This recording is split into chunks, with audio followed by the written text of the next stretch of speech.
Negative consequences using cooperative style, and that is no one's fully satisfied if you're just going to agree to disagree. We're going to get along, but we know that we have differing ideas here, but we're just going to move forward. We're not going to fight about it anymore. We're just going to agree to disagree. That's more or less what this one does. So no one's really satisfied, right? It still bugs them that that person does it the way they do it. So it's still there even if you masked it by agreeing to cooperate. And that, for that reason, it's usually a short-lived solution. So again, this might be a good Band-Aid style of conflict management, that you got to rip the Band-Aid off later and really fix the wound. Or one of the other more aggressive styles.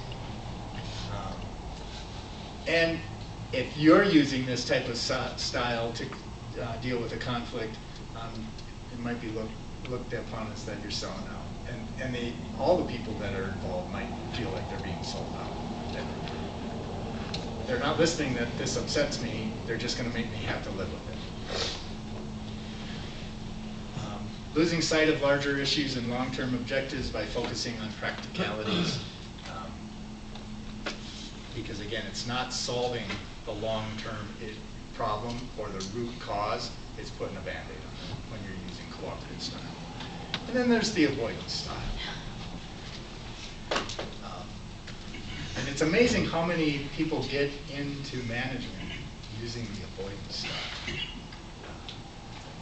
This is really effective when the issue is trivial.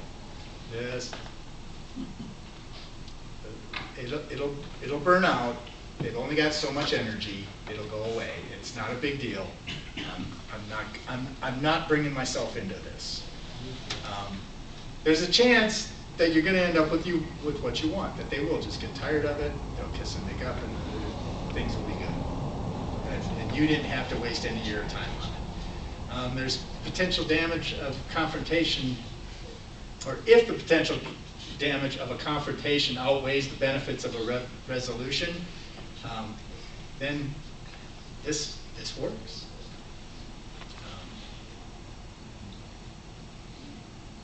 So if having them disagree at the level that they're at is not a big deal, and calling them together and having the big fight is really going to cause a problem, avoidance style works. Or if you just need to cool down and reduce tension, sometimes just, okay, people go to your corners, we're not going to do anything with this, realize it's a problem, but we're just not going to deal with it right now. Let's get back to work, is kind of, that's avoiding it. But if they need that time to cool down, okay.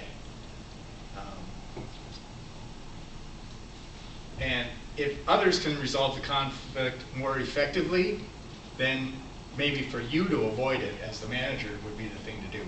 If the problem is in their personal lives, and the principal at school, or the bishop at church, or someone like that can deal with that conflict that the two of them are having, avoidance style for you works, right? You don't have to have the issue be at work, especially if that's where the cause is coming from. If it's outside the workplace that's really causing the conflict, then avoidance style will work for you. Potential negative consequences, and you can imagine there's a bunch. You kind of make decisions by default. You have a lot of unresolved issues, and if you let these things pile up, some won't go away. You need to avoid them. They won't go away, and they just start piling up and adding on top of each other. The energy is sapped by sitting on issues, because you know that you've got this issue over here and another issue over there, and now because of those two issues, you got another third issue over here, and it just starts to be draining, right? That you know one of them's going to blow up sky high eventually, so that can be really taxing on you. And of course, then you have self-doubt about and self-esteem issues about, man, I've got all these problems out here. I really don't want to do anything about them. I'm not going to do anything about them. I'm a crappy supervisor. We don't want to get to that place either, do creative input and improvements are prevented. If we don't deal with it, we can't find solutions, and maybe when we find a solution to one conflict, we solve a bunch of other issues that solve other conflict that's going on that wasn't a big, wasn't really a problem yet. We curbed it before it happened, and so we lose that if we use the avoidance style. And of course, the avoidance style usually creates a lack of credibility, especially if it's the supervisor that's using the avoidance style. So we want to be careful with that. Okay, so we're not doing groups today because it's a long day, but let's talk about some things that leaders should do, say, when they're faced with an irate employee.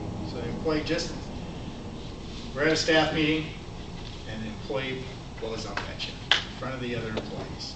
Starts telling you, they have a problem with you, and they make it known right then and there in the staff meeting. What do you do? What do you say? Ideas. Give them a cookie. Snickers, right? It's like the commercial. You're a real PR. Can we make an appointment to discuss that? You can Suggest dissolve the issue. You can dissolve the issue, or you take it to another place. It's more confidential and stuff. So move the discussion somewhere else. Tell them that you'll meet later on that. Don't escalate it. Don't escalate. And what types of things would escalate it? You being more conflicted towards them. Right. When somebody's in your face, is it easy to stay calm, cool, collected? No, it's not. Not for any of us. That takes a lot of practice. So, any other ideas? Those are all good. Shutting down the conflict in front of the rest of the department is a really important one. And certainly escalating it doesn't do that. Now you've really got some issues with what your other employees think about you if you get into it in front of the rest of the employees with a person that's upset with you. And do you have any background information potentially about the conflict that they just brought up? No. So to set it, stop it, agree that you're going to talk about it later, gives you some time not only to cool off so that you don't start into it, but it also gives you time to do a little bit of research that maybe there's some reason to what they're saying. Maybe I've missed something that I wasn't aware of that has upset them, that by taking a little bit of time and investigating, I can get back and maybe some of their issues and anger are legitimized. So here's your checklist for how you handle a complaint. The simple checklist. First of all, you gotta listen. Because for those of you who have dealt with an angry child, angry spouse, do they want you to tell them what the solution is to a lot of what they're angry about? They just want you to listen to them, right? Many, many times. And so just setting up the situation so that you are listening to what their concerns are is really important. You need to summarize, and we'll talk about, so tell me again exactly what your concern is. Well, you just let Joe do this over here, and it completely messes up my work that I need to do, and I'm done with it. I can't take it anymore, and you've done nothing about it.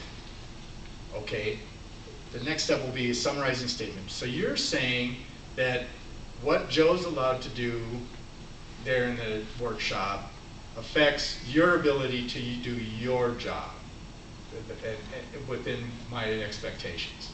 Is that what I understand you to say?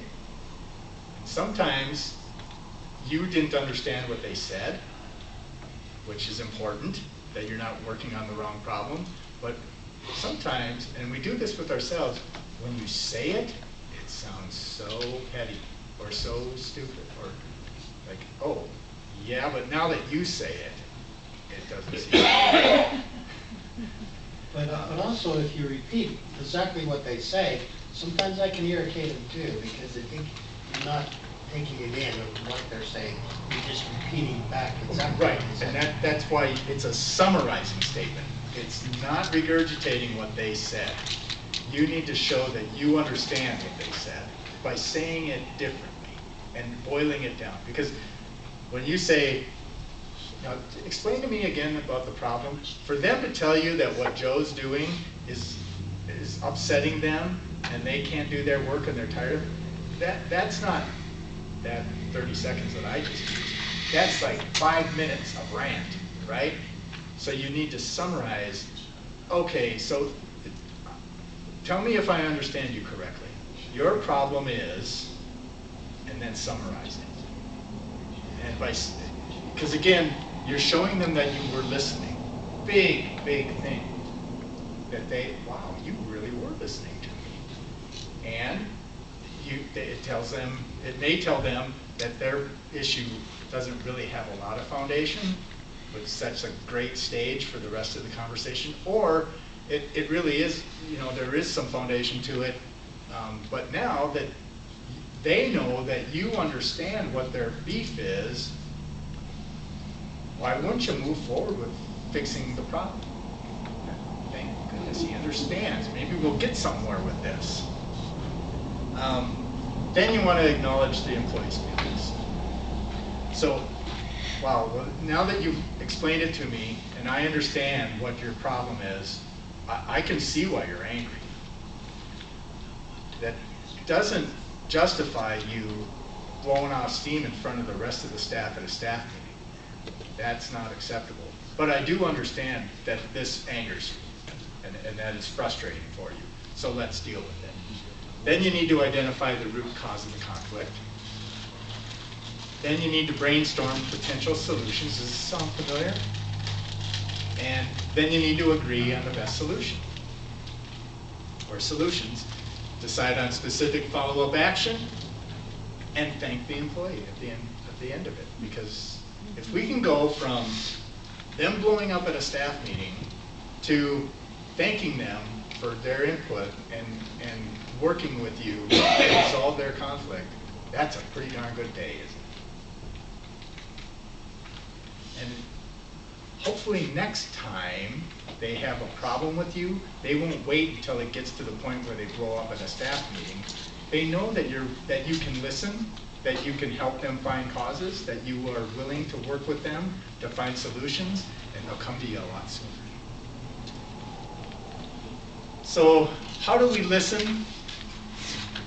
Really important to listen to an irate employee, because we can learn a lot more about the situation, because again, sometimes we see this coming, but many times we don't, right? And we don't know, wow, what caused that? So we need to listen. We need to demonstrate that we care about the employee. That's, it really does that. Sometimes the employee will really, their defenses will go way down when they realize that you're listening to them. It's like, wow, I thought this was going to be a fight. It's actually listening to what I'm saying. That really calms them down. It gives us time to think about how the complaint might be resolved. So again, if we're listening, and don't get too involved in thinking, this is something that we all need to work at, that I worked at really hard during my career, is when you catch yourself thinking about, you're not really listening to the person because you're thinking about what you're going to say back to them. And this is a time that's really important not to do that. Again, when they're explaining this and you're listening, you're really intently listening, because the one thing you should be thinking about is, how are you going to summarize what they're telling you? And you aren't going to be able to if you're not really listening, or if you're cutting them off. The only reason you should cut them off is if you can see that they're starting to shout and things like that. Okay, cool down. I'm here, I'm listening, but there's no reason to shout. So, that's really the only control that you need over this discussion. And it gives the employee an opportunity to express their feelings, which again reduces the emotional intensity. Once they get it out, and get it off their chest, they usually are that much calmer. So why is it so hard to really listen to an irate employee? Well, that's hard because if the employee is hostile, it's difficult not to become angry yourself. It just does trigger that fight or flight conflict resolution that we either don't want to, we're the flight type person that would run away from this conflict, but we can't because we're a supervisor. So we have to deal with it. So we next switch to the fight. And we're going to want to try and, our instincts tell us to be angry back. There may be a social norm not to allow employees to express their feelings, right? Some of us, when I said that they blew up at you at a staff meeting, I saw some eyes in the room go like, oh no, they don't. that may be a social norm. And yet, I'm not saying that it's helpful, but sometimes when people know that there's a lot of conflict going on in the department, that will have everybody see that it got to that level, we've opened the valve now, and this issue is going to be taken care of. There can be some what's the term I'm looking for, some peace and harmony that comes from that people said, thank God this has finally come to a head and it's going to be dealt with. So don't let your own pride get in the way that you just got chewed out in front of the employees, because when those employees find out that you took care of the situation, you didn't, the employee was told that's not acceptable because it's just disruptive, not because of your pride, but because it's disruptive in a staff meeting.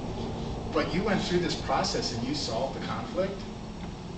Employees are going to be like, wow, my supervisor's a better leader than I thought. That they took that in a staff meeting, they dealt with it, they moved it to another area, they dealt with it, they took care of it, and it's not a problem anymore. Wow, they're doing a good job. I'm going to go to them early on if I have a problem with them. I'm not going to wait until I blow up again at a staff. We may appear to lose space by allowing an employee to speak to us in an angry voice in front of others. Again, same thing. I know that's difficult, but try and be the bigger person here. That employee might be a chronic complainer, so that may have us have a bias towards them bringing up an issue, even though the issue again might be very legitimate. Because they're a chronic complainer, we tend to give it less credit, right? It's the boy who cried wolf. Since we may already know what the employee should do, we tend to cut him off and give our opinion, which again, that's probably not going to resolve the conflict of just, we've used the competitive style of conflict management, and that's probably not going to solve the problem for the employee. So try and use this method rather than jumping to that. So again, when we get to our summarizing, now we've listened, they've had their say, they're out of steam, and you'll be able to see that. When they start repeating themselves and trying to work themselves back up into a foam, that's when you use the summarizing statement. Let me see if I understand. You're upset because Joe does his work in a way that you don't think is the right way to do it, and that affects your ability to do your job negatively. Is that correct? That's the way you do that. Or you're mad at me because Joe's doing his job wrong? Is that right? Again, sometimes when they hear it from you, it sounds like it is pretty trivial. The reasons that we give that summarizing statement, what we thought we heard might not be what they said. So if they say, no, you're not listening to me, then listen to them, because you got it wrong, and you're going in the wrong direction, so start over. It lets the employee know that we really do understand what they said. It forces us to listen, because we know that we have to repeat back what they're saying. And it will, if you're sitting there quietly listening, it's amazing how much more empathetic we are to what people are saying. And I never realized that until I had a commissioner years and years ago who was on my board, and even when I'd go out to his county, he always had something, just these little digs all the time. And it was really difficult to get along with. And then all of a sudden, he became the most gentle, easy person to deal with. And I mean, he still brought up issues and wanted explanations for things, but he's like, oh, okay. And one day we were at a retreat, and I asked him, Jerome, you're different. What is it that changed about you? And he said, I went to this retreat with my church where we spent 3 days where we could not talk. All we could do was listen. There were certain people who were allowed to talk. The rest of us could not talk for 3 days. So it changed my view entirely. I really started to recognize that what people said sometimes wasn't the message. It's the way they said it.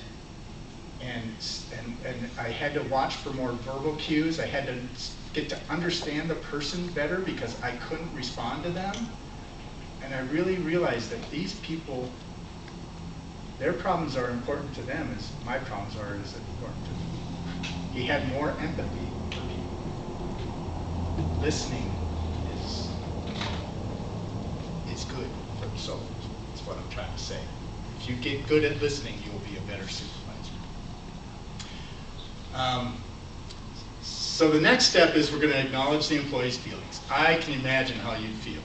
That would bug me too if Joe was doing it that way. I can appreciate your concerns that you don't like the way he's doing it. I can see why you're so angry. Or I can understand how you feel. And if it is something that rises to the level that it should induce anger, you say that.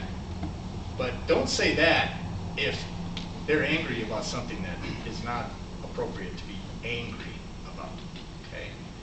I understand where, because I can imagine how you feel. I can see where that's a concern. I'm concerned that it gets you to the level of anger, okay? So that now you're listening and you understand their feelings. So now that we've got that out of the way, and they're cool, they're a little cooled off now, right? So now we start with the who, what, where, when, just the same way we did during conflict counseling, to find out what's the root cause. We make a list of things that might be causing this conflict. And here, again, good leaders are good troubleshooters. We need to ask questions to troubleshoot the situation, to find out what the cause is, because if we can't find the cause, we'll never find a solution. So once we've got a list of causes, then we can brainstorm some potential solutions. Make sure you let them provide solutions first, and when they seem to be out of suggested solutions, then you can add your own. And then once you've got a list of solutions, you don't discuss the merits yet. You wait until you've got the list, and then you go back through the list to discuss which ones are reasonable. So the employee's idea is not acceptable if you say, I'm sorry, I really wish we could do that. We can't because that would be a violation of the Uniform Fiscal Procedures Act. And so we can't do it that way. What we could do is, and then you provide either one of their other solutions that's better, that they still have ownership in, or what your solution that's close to theirs is that you think will work. And if the employee's idea is acceptable, it's like, great, that's perfect, let's go with that. Okay, so walk through your solutions that way. And then, once you've decided on what the solutions are, okay, so here's what I'm gonna do, here's what you're gonna do, are we agreed? And do they have anything more to fight about? And then you wrap up with, I really appreciate you coming to me. I hope the next time it's not blowing up at me at a staff meeting, because that's disruptive to the other employees. Please come to me next time and we can go through this process and we can resolve this. And again, if I can help in any way, just let me know. That's my job here as a supervisor, okay? Yeah, because that ends the discussion on a positive note. So again, listen, summarizing statement, acknowledge their feelings, find the root cause, brainstorm solutions, agree on the best solution or solutions, decide on specific follow-ups, and thank the employee. Simple process, right? Conflict resolved. It's not going to be that simple the first time you do it, folks, I'm telling you. But when you've done this a couple of times, it will begin to be habit, and you'll be able to get through it really easy. Okay. Questions on conflict resolution? And I realized that we'd have a conflict if I didn't have you done in time for lunch. So we're done in time for lunch. So, looks like Mary has everything that's set up at the back.